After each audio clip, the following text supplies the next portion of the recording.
Well, this weekend marks daylight savings, and while turning those clocks back an hour is pretty easy, losing an hour of sleep can be a bit of a headache. Daylight savings, the time we spring forward, the day we give up an hour of sleep so that... Wait, why do we do this again? Back in 1918, daylight savings was supposed to conserve energy, give families more time in the evening to get out and work in the garden or take a walk.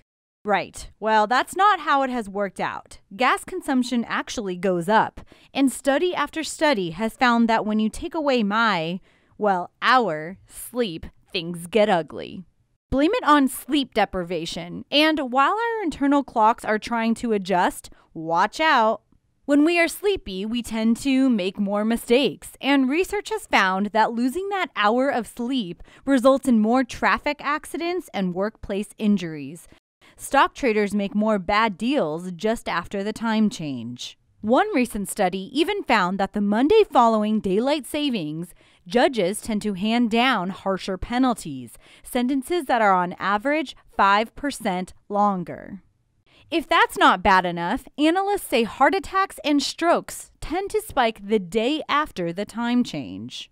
Joggers, pedestrians, even school children may face the greatest threat. Studies have found those who are out exercising or heading to school in the early morning when it's darker are at greater risk of being hit by sleepy drivers. Hawaii, Arizona, and other well-rested regions of the country don't change their clocks, and more states and communities are starting to rethink the whole idea.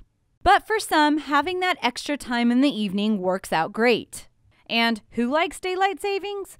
Golf courses love it. Back in 1986, when daylight savings was bumped from 6 to 7 months, studies found the golf industry cashed in with a whopping $400 million in additional revenue. Cha-ching! So if you're frustrated trying to change the clock on your car, you're tired, you don't even know what time it is, don't worry, it's going to be okay. They say it takes about 3 days for your body to adjust, and then you'll get back to your happy, well-rested self. And whether you like daylight savings or not, just think it's a good reminder to change those batteries in your smoke detector. That's a good change we can all focus on.